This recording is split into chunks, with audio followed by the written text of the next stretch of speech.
the House just passed a bill that would either ban TikTok or force a sale. We talked about this bill being proposed last week, and things had moved really slowly on the TikTok ban. Now they're moving really fast. On Wednesday, the House passed the bill with a bipartisan vote of 352 to 65, making this one of the few subjects that members of Congress can agree on. Biden has also signaled his intent to sign the bill into law should it pass the Senate. Passing the Senate, that could be an obstacle. Democratic Majority Leader Chuck Schumer has signaled a lack of interest in the subject. Instead, he'll review the bill with committee chairs before deciding on the path forward. Arguments for and against the bill have centered around a few main points. Reciprocity, we talked about that here. You can't use Instagram, X, or any of our domestic social networks in China. And if they won't allow us in their country, why should we give them unrestricted access to ours? Stifling debate. Progressives fear this isn't really about national security. Their position is mainstream politicians are hoping to shut down political discourse, particularly among the youth who are mostly on TikTok, particularly pro-Palestinian and anti-Israel discourse, which seems to flourish on TikTok versus other platforms. Coincidentally, Joe Biden launched a TikTok account last month, and his comments were instantly flooded with pro-Palestinian remarks, some calling him Genocide Joe. Third argument, overreach. Some, Sachs, I think you've pointed out that the language in this law is a bit vague. It needs to be tightened up. Maybe the president could go after companies supposedly aligned with foreign interests who aren't. Our esteemed patriot and friend Keith Raboy argued with you, Sachs, on this on X. And then there are guys like Trump and Vivek, who I believe are flip-flopping based on securing bags. Vivek called TikTok digital fentanyl, and Trump issued an executive order calling for ByteDance to divest TikTok in 2020. Now, they're both opposing the ban. And interestingly, both Trump and Vivek have ties to the Republican megadona Jeffrey Yass, who is a major shareholder in ByteDance with a reported $15 to $30 billion stake. He gave Vivek $5 million. Who knows what Trump's gotten, but they said they're back in love. Sachs, you had this big back and forth with Keith Raboy on X. Are you in support of the divestiture or not? I haven't been able to track exactly where you're at this. Well, I think my take on this, and I'm going to have to revise and extend my remarks from last week because I didn't know as much about the bill. I hadn't actually read the language yet, and now I have. And my take on this is that the bill poses a significant risk of being Patriot Act 2.0. So in other words, a threat to the security of the United States is basically hyped up. Some part of it may be real, some of it may be threat inflation. And then we give the intelligence community and the government new powers, which can then be abused. And that's exactly what happened with the Patriot Act. They ended up spying on Americans. Now, what is the potential abuse here? This is a thing that I've debated with Keith. And there's also other people who I respect a lot. And Keith, by the way, is a very talented lawyer, in addition to other things, being a successful founder and investor. And then, I saw that Sagar and Jetty, whose show I was just on, thinks that the bill is just fine. So look, there are people, very legit people who disagree with me about this. But I went last night and I read this bill like 4 times to try and parse the language. And I've just come away concluding there's no, the way I see it, there's no way to argue that this language isn't vague and could invite abuse. And you really have to dig into it. But let me just kind of walk you through, I think, a key part of it. So first of all, this bill doesn't just ban or force the divestiture of TikTok. It goes after what it calls foreign adversary controlled applications. Now, what is a foreign adversary? There are 4 countries that are defined as foreign adversaries. It's basically Russia, China, Iran, and North Korea. I'm not super worried about that list of foreign adversaries growing because that does take a bunch of procedural hoops to go through it. What I am concerned about is when the bill talks about what makes a company controlled by a foreign adversary. And if you go to that language, which is in the definition, so, what frequently happens with these bills is that a lot of the meat is actually in the definitions. You have to look at this very carefully. It says here, the term controlled by a foreign adversary means with respect to a covered company that such company or entity is, and then there's three categories. The first category is a foreign person, which can also mean a foreign corporation that's domiciled in or is headquartered or has its principal place of business or is organized under the law of foreign adversary country. So that would be like ByteDance, okay? ByteDance is a Chinese company, okay? Then it says, or it can be an entity where 20% of the ownership group is in that foreign person category. So that would be like, let's say you had a US company, but 20% of the company was owned by, I don't know, Chinese VCs or by ByteDance, okay? That would also be controlled by a foreign adversary.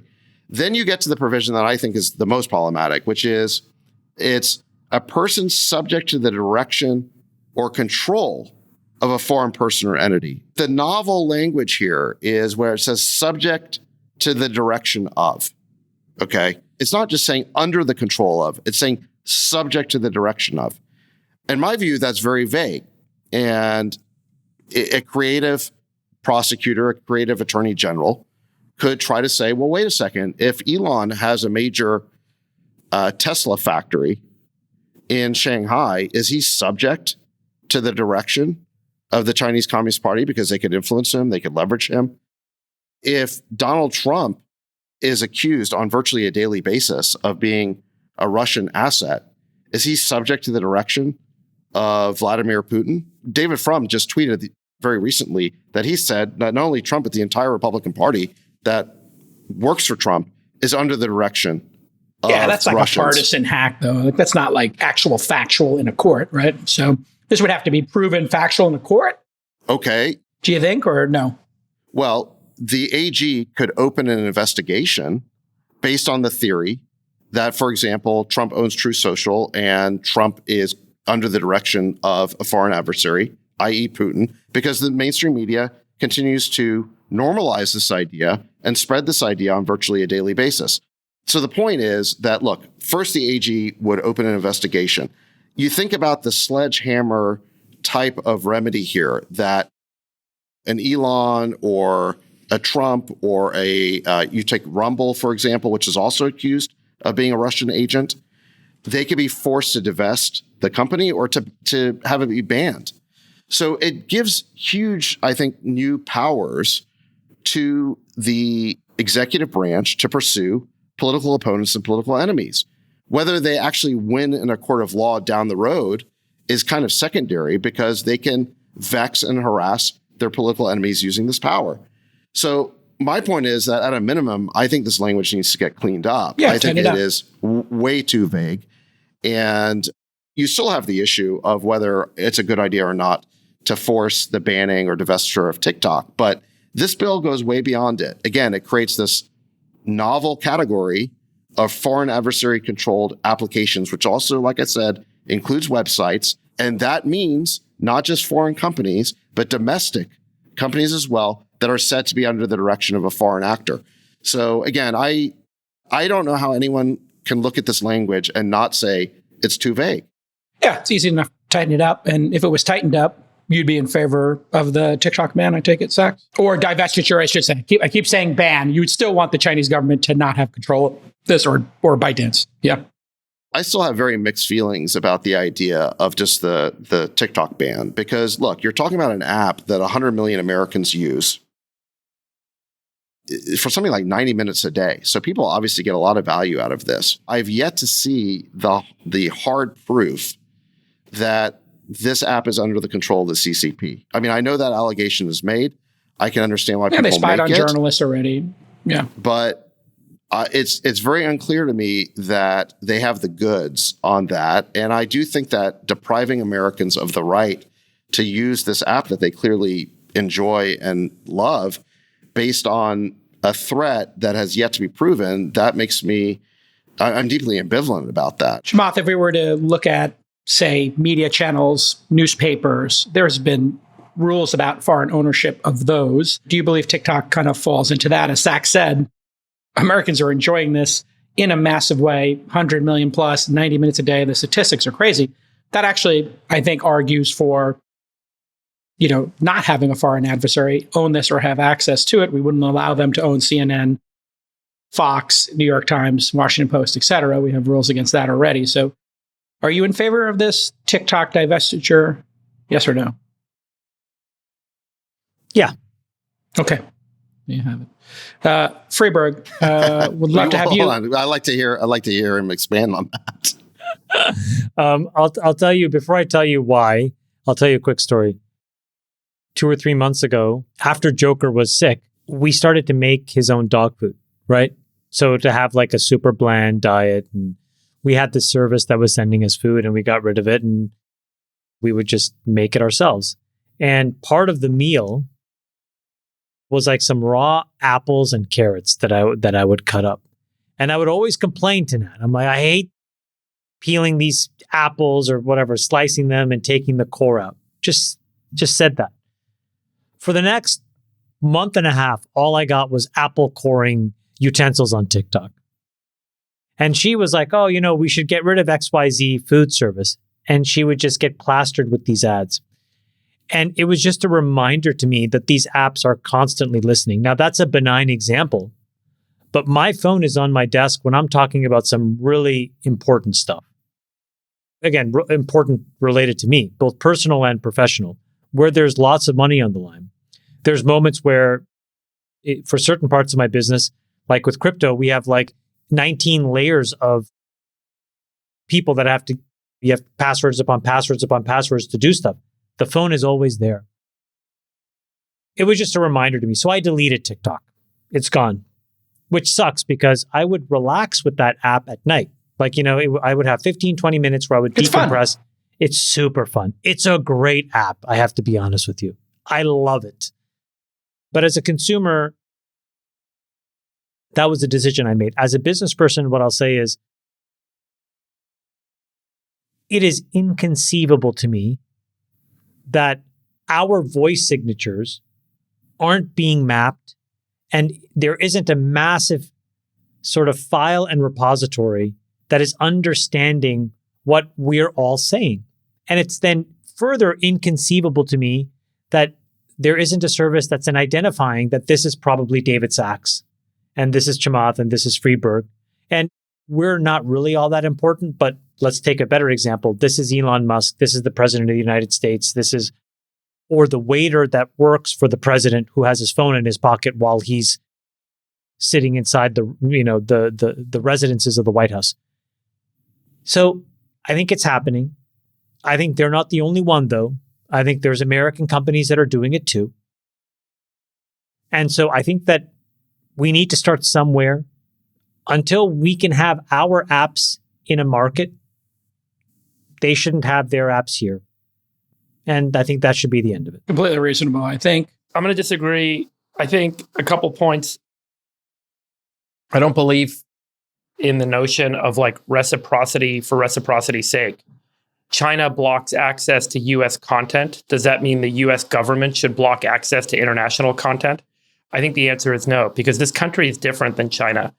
We have afforded ourselves freedoms and liberties that don't exist in other countries, freedom of choice, freedom of speech, freedom of the press, and so on. So I don't think that the government should be restricting access to content because another country restricts access to our content. I think that we should make decisions based on what's right for the citizens, what's right for the country, what's right for national security. What about spying apps? So that's my next point. So I do think that if there is a case to be made that there is spying or data acquisition that's going on through these apps. We're not talking about rice noodles over here. We're talking about spying apps. And so I think if that's true, then I would imagine that there are multiple paths to alleviate that, like move all the servers to the US and separate the entity, force a sale. I don't think that it's necessarily appropriate to say that there aren't other courses or other options available to try and prohibit what should generally be prohibited, which is spying on American citizens and capturing data that people, haven't opted into being captured. I do believe that citizens and people should have the right to decide if they want to have their data used to be able to access an app. I actually am not a big believer that we should be paternalistic in the government sense and having the government come in and say, here's an app, and we have determined that it is not good for you because this data is being used in a manipulative way against you. I think that citizens should be afforded transparency and make a decision about whether or not they want to participate in that. I don't think citizens have the sophistication to understand what foreign adversaries, again, we only have 4, so they were named there for a reason, are doing with our data. And I don't think that they should have to be forced to choose. I think that, this is not dissimilar to how the FDA says, you're not qualified to decide whether this drug is good. We will tell you. And people are okay with that because you are saying this is part of the government infrastructure that's full of experts who know the totality of a subject. And so the problem is, in order for anybody to make a reasonable decision, you'd have to share so much as to just completely blow up a bunch of national security, which is not going to happen. Well, look, I think we can have audit rights and we can have rights that protect our citizens. I think that that's appropriate. I'll also say my final point on this, I think that whether it's intentional or not, this sort of action leads to inevitable cronyism and regulatory capture. Who does this benefit? If TikTok gets banned in the US, it's going to benefit Meta. It's going to benefit Instagram. It's going to benefit a few other, social networks. It's going to benefit Elon at Twitter. There's a few folks that are going to benefit pretty significantly if TikTok is banned because all those users are going to migrate. I will also say, by the way, that many thousands of people make their living on TikTok. Like it or not, it's a big income stream for a lot of people in the US and a really important part of their livelihood. And just to be clear here, this is not about banning TikTok. This is about divestiture. Then if it's not divested, then it gets banned. So if you just think from first principles here, why wouldn't they divest it? Why would this happens the all the CCP time. keep this? The reason is this is an incredibly powerful tool. Under no circumstances would the Chinese government ever allow us to have this kind of reach into their populace. And if you want to judge a person, you can just look at their behavior. Citizens in China live either in a complete police state where everything they do is tracked, every transaction, facial recognition, every step they take, every purchase they make is tracked, or you're in a literal concentration camp. That's how the people of China live today. We are their adversary. They have noted that we're their adversary. Under what circumstance would you think they would treat us any differently than they treat their own citizens? It is absolutely insane that anybody would take the side of the CCP on this. You are asking them to divest. You're not asking them to shut it down. That is a partisan sort of angle on this. And there's a lot of partisanship going on the edges on this. But what we have to realize is they would never allow us to do this to their citizens. And how they treat their citizens is obvious. As an example, we tried to export sugar via McDonald's and Coke. And actually, they have domestic brands that they were able to support and prop up. So they have more control of that too. So even our downstream attempts to actually send products that theoretically over long periods of time aren't necessarily beneficial, they're smart enough to actually blunt. Yeah, and they don't let their kids play video games or use TikTok. So. Well, even video games, they saw video games are bad. It's not like they're like, oh, Activision, come on in, the doors are open. They're like, you can use it an hour. No, I think it's like 3 hours a week. And certain kids, and on the weekends, and certain kids are totally banned. They have an ability to make strategic decisions that benefit their population. And I think that we have never attempted to. I'm not saying that this law is going to be great. But you'd have to be extremely naive to assume that there is nothing bad going on here with this app. It doesn't mean that there's nothing bad going on with all the other apps. I am assuming that all these apps have foreign actors that have infiltrated them. I think that's the right posture to have. I don't have Instagram on my phone. I don't have Facebook on my phone. I don't have TikTok anymore on my phone. The only thing that's left is X. And at some point, if those apps can prove that there's a chain of custody. So for example, one thing that I thought of you could do is you could put some kind of like ITAR regulations around this so that only US citizens could work on these apps. Any app that is ambiently observing you, I think the overwhelming majority of people, it's very benign implications. But the whole point is that if you have 300 million people that are being observed, you're going to get also the 1,000 or 10,000 that are super important, and you're going to catch stuff that you're not allowed to know. And they're that's not right. Already doing this. Pull up the article, Nick. TikTok has already admitted to and been caught with their hand in the cookie jar spying on journalists. We know that they're doing this already, and we know their track record for spying on their own people. This is the no-brainer of no-brainer decisions. Just divest. And if they won't divest, it tells you everything you need to know. This is super valuable to them. And that algorithm is so valuable that they know they can program the US citizenry. I think the other problem is I'm not sure that the people with the technical sophistication will have the time to then actually go and audit the code base to really know that there aren't any Easter eggs in here and there aren't real backdoors. And they won't let us. This is my point. I think divestiture should not be allowed. I actually just think, unfortunately, this app should just be shut down. And the people will migrate to Instagram and the people will migrate to YouTube. And or new products. Or new products. And the thing there is that at least these are American controlled. And are there data leaks happening in those apps? Probably. But it's at least not so brazenly obvious. Sachs, your thoughts? I'm a little confused here. Are you guys saying that the Chinese government uses TikTok to spy on its own population, or they ban it because they think it's harmful? No, they ban TikTok there because it's harmful. They have complete control over TikTok there. Yes, and they control that. In their country, they use camera Sachs, and you know this full well, on every single corner with facial recognition, and every one of their phones is tracked. You know this full well, Sachs. They are spying on their populace. Do they allow TikTok or not? No, they have banned TikTok. They have a different version called Douyin. They have a different version, yeah. And in that version, and by there are the way, limits, and they push math. Douyin's algorithms are very different. They push educational content. So basically, like on the ByteDance board, what happened with this whole thing is the CEO and the founder had to step down effectively, right? They brought in effectively new management, and in that, the CCP is a board director and has what's called the golden vote. So they effectively decide. And so what you saw were the algorithms morph over time from pure entertainment to things that pushed a lot of educational content. They also then imposed, broadly speaking, limits on content that they didn't like. They would only allow in other apps experiences where they also have a board seat now and a golden vote. As Jason said, games can only be played in certain apps for certain amounts of time. So they've made their own decisions about what's good for their own population. The flavor of the app that's here, my biggest point is that, again, you have to pick the lesser evil. I think it's pretty reasonable to assume that all these apps are infiltrated. But this one is more brazen because it is really the only one that's completely and obviously foreign controlled. And I don't think that if you tried to divest it, you will get any assurance that that code is reliable. And so you'd have to build the whole thing from scratch all over again. For what it's worth, the company has said that they're willing to move all of their hosting in the US to Oracle data centers in the US. David, you and I know what that means. Like, could you imagine a migration like that? Who is going to look at every single endpoint, every single line of code? That is a joke that's meant to allay people who are non-technical. Right. Yep. Right. Yeah, 100%. I kind of agree with that. All right. It seems like I don't know if we're 2v2 here, but look, are you banned or not banned, Sachs? If the language is corrected, are you banned or divest or what? I'm ambivalent about it because I'm open to the idea of banning a foreign app in this way.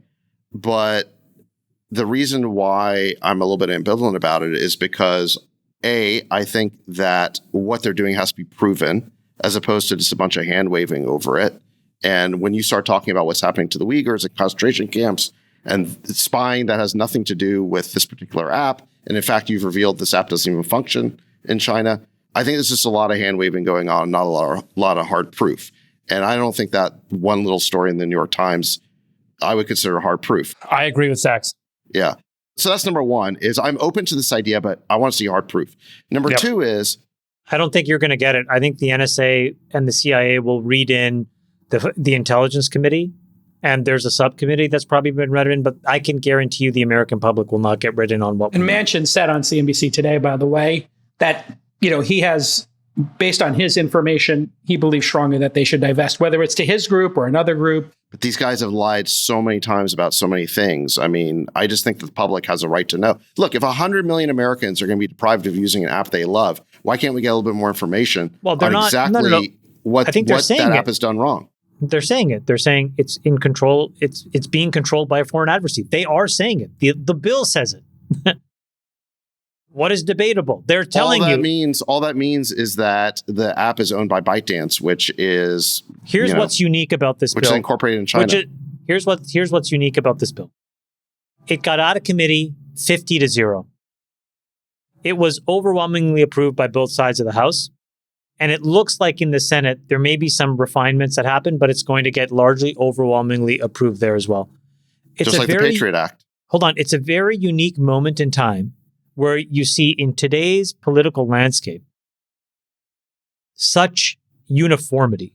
And again, I'm not going to go and defend these folks, but except to say that where there's smoke, there's probably fire. And I think that in this specific narrow case, again, we're not talking about foodstuffs or lumber, right? We're talking about a technological application that is observing a lot of people on a continuous 24/7 basis. I suspect this law would not have gotten out of committee 50-0 had they not been read in by the NSA and the CIA. And that will never see the light of day because we will never be disclosed that information.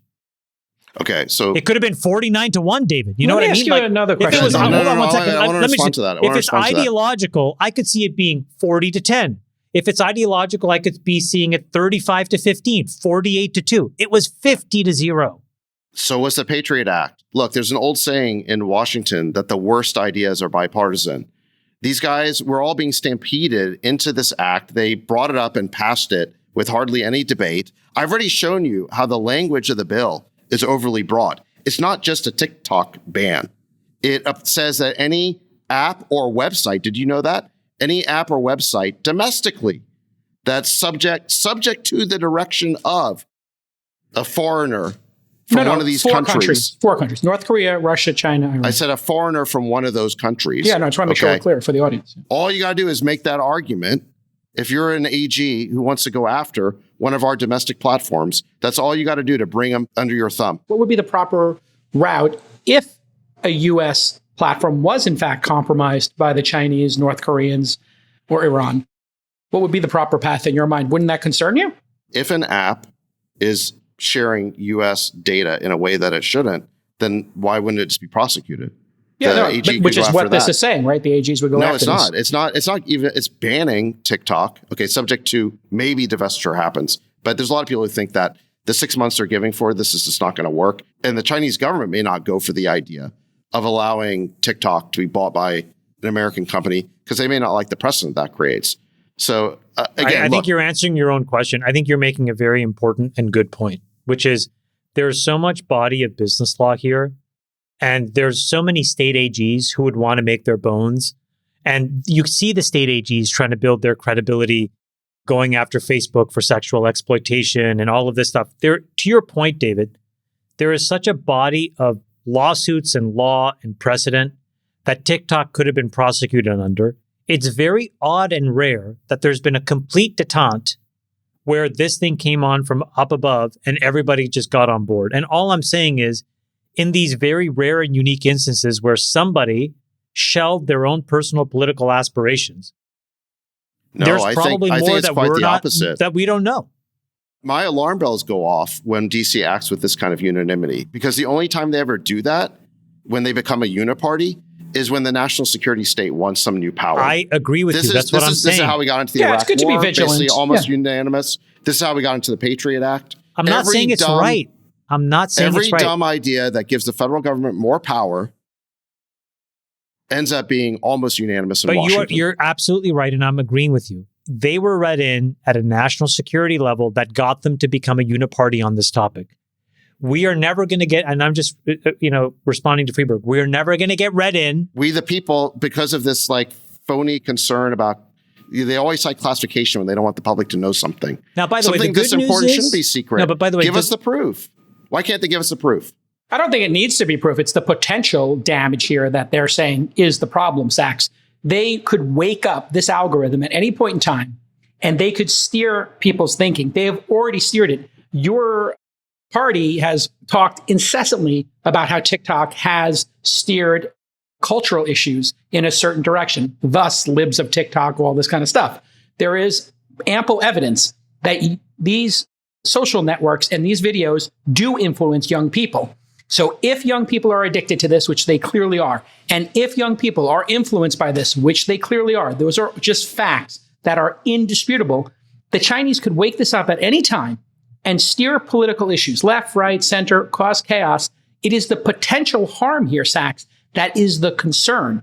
It's not just that they're doing it now, it's that they could do it in the future. And if you were to take this and you were to put, let's say this was North Korea or Iran, would you allow North Korea or Iran to own this app in the United States, David Sachs? Of course he wouldn't. I think my point would be the same, which is I want to see some proof. Hold on, let me make a couple of points. Number one, I want to see some proof that this is actually spyware. That to me has been alleged. And if it's as such a slam dunk case as you say, why is there no proof of this? So that's point number one. And by the way, if the phone is just sitting there passively listening to you and that's the spyware, Apple should really address that because apps shouldn't be able to do that. Right. So that's like Apple's problem. With respect to the data supposedly being leaked to the Communist Party, again, I want to see what data are we talking about? Like what TikTok videos I like? What's important about that data? There are bundles of data that are available on the open market that they can buy about users. I don't think that's what it is. These microphones are on 24/7. These apps are allowed to passively listen in the background. Then why don't we just tell Apple not to allow that? I think that could be a partial solve too. What about Android? Your phone should not be passively listening to you. You should have to like stick it in your face and talk to it if you want to activate the microphone. But the problem is when you download these apps, you create these settings, and so you have to try to convince 100 million people that hey, you shouldn't do that. Maybe you should only do it when you use the app in a specific way, and it kills the usability. And so people get lazy and they're like, default on. Look, what I'm saying here is that the way the microphone should work on Apple products is that I think it does work that way. Yeah, it should. I think it does work that way. I don't know that the listening in is like the key issue here. Well, I mean, who knows what's possible in terms of hacking and spyware? Those are all unknowns. So so one by one, we're kind of knocking out all these issues. It's not passively listening. The data that it's collecting doesn't seem that important. With respect to steering, I agree. I guess that's a theoretical problem, but you could say that about any of these apps, and you're on a slippery slope to basically a First Amendment problem because they're not letting users get the content that they actually want. All right, I guess we'll read a disagree on this one. And then one final point about the reciprocity argument is if you want to make this about reciprocity, then put it in a trade bill. That's where you deal with reciprocity. Is you say, okay, these products from China get to play in U.S. markets. Our products from the United States get to play in Chinese markets. You do it through a trade bill. This is not a trade bill. This gives a new power to the government to define foreign adversary-controlled applications and websites. Friedberg, I just wanted to give you a chance to answer the two questions. Are you in favor of divestiture? If it was Iran who owned the app, would you feel differently? I don't know about divestiture until, to Sachs's point, I haven't heard a clear point of view or clear piece of information about what this app uniquely does that other apps don't do that creates a threat. It's just not clear to me. Okay. So in general, I'm not in fan of forcing companies to divest and forcing things to be shut down and taking away human consumer choice. I just don't think those are good things generally. Okay. And I'm not, to Sachs's point, I'm just not compelled that there's something here based on what I've seen. And then if Iran owned TikTok, I don't care who owns it based on my prior statement. I think people should have choice to use what they want to use, provided that there is no spying. If there's spying, I want to know that there's spying and how it's happening. We need to technically fix that. If someone can passively turn on a microphone on an app and listen to people in a room, we have pretty smart scientists. We've proven that it's possible. And they can also... Then we should fix that. That should be fixed. They can also know your location. That's a bigger problem. Then you need to shut down all the iPhones. There's an Israeli software company. We all know what it's called. We all can go and license the software from them. Okay, they will help you do this. So I'm Apple sorry, needs guys. to patch it. But that's not then a TikTok Apple should problem. Patch it.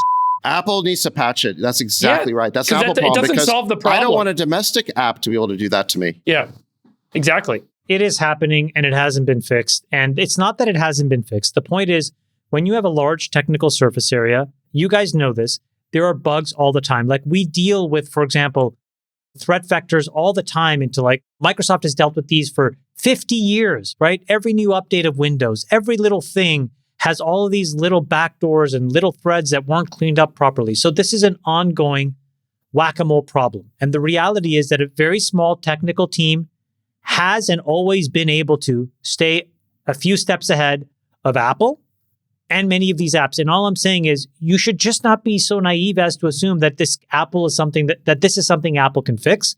I think that a small, talented team of hackers, whoever they work for, will always be able to find these backdoors in every single new release of every single operating system, and they will be a few steps ahead. So, but then we're screwed anyway, because all the data is already out there. So I think the point is, knowing that, if you want to maybe minimize the surface area of how bad this data leaks to just the foreign actors that have infiltrated our American companies, you can ban TikTok. Okay. If you want to just open the door to it, keep it around. Look, like I said at the beginning, I'm ambivalent about this because if you can prove to me that there's really a national security threat and that your remedy for dealing with it is narrowly tailored, then I'm potentially on board with this. But I don't believe the threat has been proven, and I certainly don't think the remedy is narrowly tailored. In fact, it's expansive, and it's going to lead to weaponization, and I don't trust the government to define new categories of foreign-controlled applications and websites. I think you're probably right, which is the unfortunate part. But I do think that there's enough of these folks that have been read into something that we're not being told. And I have zero faith in that. Yeah, I'm not going to say that it's accurate or not, but I'm saying I suspect that some body of work from a 3-letter agency has made its way to enough of these people under confidentiality where they've all agreed. The national security state has a secret reason for wanting to expand its powers. That just doesn't fill me with any confidence. Again, Patriot Act 2.0. That's where I started with this. I don't think this is the Patriot Act, because the Patriot Act was like, I'm going to have now a broad license to probe anything I want. This is about saying this thing that is here can no longer be here. So that's different. But it's not focused on TikTok. It's focused on, again, first paragraph, what I'm saying is, foreign adversary-controlled applications, which includes websites. The Patriot Act was about the government being able to go proactively wherever they wanted when they weren't allowed. That is not what this bill says. This bill is more reactive and saying, oh, okay, you out of the sandbox. And all I'm saying is you're right that could be abused, but that's very different than the Patriot Act, which was very aggressive. All right. So there you have it, folks. 2 people, looks like, agree with the divestiture. 2 people have a difference of opinion. I don't agree with the divestiture. I think it should be shut down. Okay, shut down. Yeah. So shut down divestiture. Looks like lots of opinions. That's good. Lots of opinions. That's good. Okay. I think we just had more debate over this than the entire U.S. Congress did. Perhaps. I mean, I think that's why people listen to this program, is because we're literally getting into the absolute finest details and asking really probing questions, Sachs, that you love. 100 million people are soon going to be asking, when TikTok gets shut down, 100 million people who used it every day are going to be like, why did this happen? I'm going to say something about that. One of my kids, and I'm not going to say who it is, we recently had them tested for ADHD. They weren't doing particularly great in school. The response by some of the folks in the school was, oh, there's meds for that. We're like, no meds. And what we did was we took away their iPad and we completely deprived them of all these apps and video games. I cannot describe to you the magnitude of the turnaround in this kid. Grades, incredible, where they were getting 60% and 70%, now getting 90%. Totally engaged, interesting, charming kid that had lost a little bit. And I think that there was a little bit of a daze. And I just want to say that in general, as a parent, whether the app is banned or not, who cares? My lived experience right now is that video games and these apps are horrible for kids. This is a known fact, actually, Chamath. I've looked into this as well. It turns out students who used iPads and digital media many times a day, they show the exact signs of ADHD, inattention and hyperactivity and impulsivity. So whether you think ADHD is a real diagnosis or not, it's inducing those symptoms. I'm willing to say that my child probably had a very light form of it. Maybe it was exacerbated by these video games and the iPad and these apps. And, they were getting all the TikTok content, but they were getting it on YouTube. Alerts. alerts, all this. Anyways, went to zero. Not like you can have a little bit here or there, zero. And the transformation in this last month and a half, 2 months has been incredible. I don't know if other parents are dealing with this, but what I'll tell you is these apps are not good. So this whole consumer choice thing, I think my view is a little tainted because I get agitated as a responsible parent. I'm like, just get this app out of here. And I already know that I'm addicted to it and it's not good for me. I have no idea what it's doing to my kids, and I just don't want to deal with it. If you look at the correlation between all of these symptoms showing up in kids, it's basically the introduction of the iPhone. And so people are kind of reaching consensus that the iPhone and distraction, ADHD, spiking, depression, all this stuff, anxiety in kids is correlating with too much screen time. You can do your own research, folks. Maybe it correlates with prescription of SSRIs. Maybe it that is part of it. With schools going totally woke and bananas. It correlates with a lot of things. COVID definitely exacerbated it. COVID exacerbated it when you look at the trend lines, for sure. And the SSRIs and those kind of things being prescribed is probably as a result of these ADHD symptoms coming from screen time. And then it's probably unnecessary. I think people just got a lot more prescription happy. Like there's definitely that overprescription. They're willing nuts. to put kids on drugs for, you talk about ADHD for young boys. That's kind of like just normal behavior. Yeah, no, absolutely. Like kids running around outside and having energy. If I had to pick an age, I would say 16, 17, 18 years old for social media. And for phones, I would say 15 or 16, with a very controlled phone. So that's just one person's opinion.